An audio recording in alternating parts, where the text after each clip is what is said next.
sad.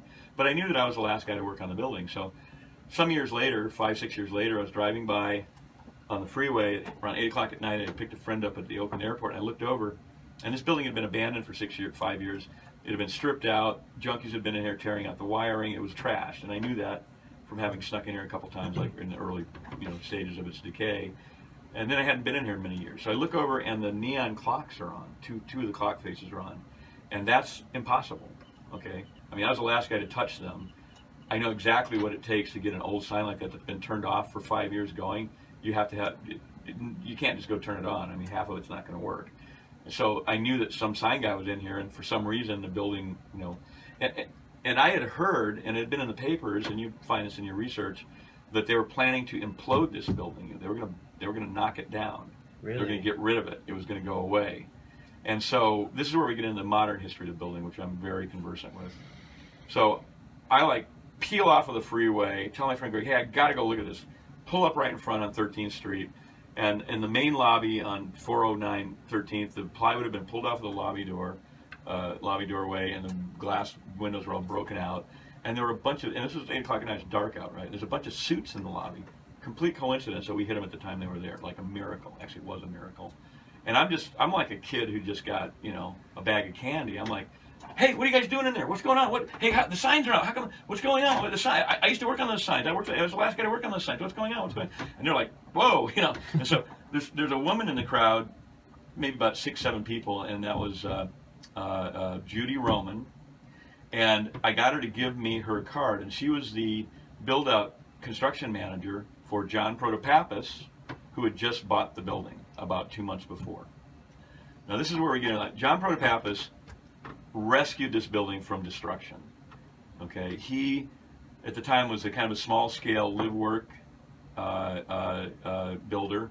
He'd buy old funky warehouses, small ones, and turn them into live work spaces for artists and other folks.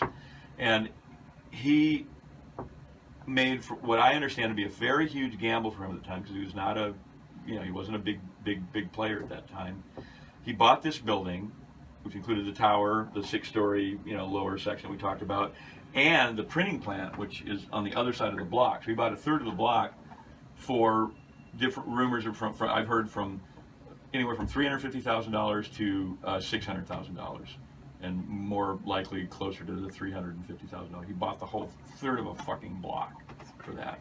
Okay, now the building was going to be knocked down. It was, it was damaged in the earthquake, so that was an enormous gamble for a small-time developer. But what he had done, evidently, he didn't tell me this, but everybody kind of figured this is what happened. He got the Oakland Tribune newspaper company, which at that time was owned by A&G, Alameda News Group, which is a larger company that owned a bunch of papers. He got them to agree to move in as anchor tenant, taking up the bottom 6 floors, which are the larger footprint floors, and also a couple of the executive floors in the tower. So that agreement with him allowed him to get financing to borrow a shit ton of money to restore the building, which he did. And in the process, he and his crew, they had just bought the building when I'm down there banging on the door. They had just bought it a couple months before. And the reason that the neon clocks were on were not because he bought the building. They wouldn't have gotten around to that for a couple of years.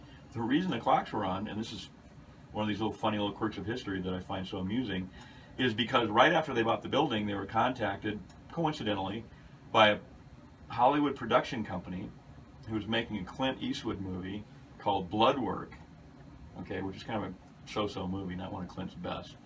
And they were making this movie, and in the movie, Clint Eastwood plays an Oakland Tribune newspaper reporter who's dying of some horrible disease, and he's tracking down the usual criminals. Anyway, so they needed, this was before CGI stuff, so they needed exterior shots of this building with the neon on, because it's an icon, because it's a fucking icon, because everybody recognizes it, even though it's in Oakland. Okay, people recognize this building. So they needed to get exterior shots of the building. So they called up, who's the owner? These guys own it. They call them, hey, can we come over? A sign's not, I don't know, we just bought the building. So they came over, they hired Arrow Sign Company, which is a very large local sign company. They're the first one in the book, Arrow. Hey, that's probably where John looked in the phone book. And had them come over, and they brought their crew over, using chewing gum and string and whatever else they needed to. They got a couple of the sign faces going so that the production company could get their exterior shots. That's what I stumbled into by complete coincidence. And I was so excited about the building. I got Judy's card and I stole the contract. I stole this job away from those guys. I'm sure they don't like me to this day because I've had this building ever since. It's been my building, my neon ever since. And then I thought, oh, now I got this job, how am I going to do this? So I hired my friend Kevin Bankert, a local machinist, amazing machinist, to redo the clock motors. I redid the neon. I hired Deb Lee, who is a C10 electrical sign contractor, to redo the wiring for all the clocks and the neon. And the three of us, over the course of the 9 months that it took John and Judy Roman to restore this building, 9 months, almost a year, that it took them to restore the building, we had a lot of time to do it. We were a very small group. We had to do it under normal circumstances of like busting it out in like 3 weeks or something, we couldn't have done it. But since it was a long build out, we were able to restore the signs. Did a really good job on them. Kevin did a really great job on restoring these ancient clocks, got them working, and Kevin and I have maintained them ever since. So John Protopappas rescued this building from being destroyed. Then he sold it in, I think it was 2003, for $12 million after putting maybe 3 or 4 into it tops. So he did very well on this building. He sold it to a fellow that I met once named Eddie Kinsolver. Seemed like a super nice guy, came here with his son. My impression of Eddie was that he made some money, I think, on the internet, and he was playing Monopoly. Like, hey, let's buy cool buildings. That could be wrong, I don't know. But he bought this building and then didn't really do anything with it. Over the course of his ownership of the building, A&G Newspapers, which was eventually bought up by another group, which called BANG, Bay Area News Group, go figure. I'm not sure of all the machinations, I'm not sure of all the business machinations there, but there's some big company that owns these newspapers. In the process, when I restored the signs, I talked to John, and I used this room that we're in right now, which is now my office. This was the room that we stored our neon units, and we used as a lock room for our tools and our components. This room had been used back in the 80s and 70s and 80s by American Neon Sign Company sign servicemen as storage for the neon unit. So this room had just a dusty room with nothing in it but a bunch of funky little electronic components and neon. So when we were doing the build out, I started thinking about it. I said, I wonder if John would rent me this space for an office. And so I started talking to him about it, and he was a cool guy, we got along great. And so we worked out a deal where I maintained the clock neon, just the clock neon, and traded him for an office space. I paid $50 a month for this office space, and John sent me a check every month for $50 for neon maintenance contract. And then the Tribune letters down on the 16th floor, I contracted directly with A&G Newspapers and maintained them for A&G for $326 a month. So, and that was how I stayed in this building from 1996 till Eddie bought the building. And then, so Eddie bought the building, and then, nice enough guy, but didn't do anything with it. He was in LA, we never saw him again. Slowly, over the course of time, the building started losing tenants because John had built it up to 100% occupancy, which was pretty awesome.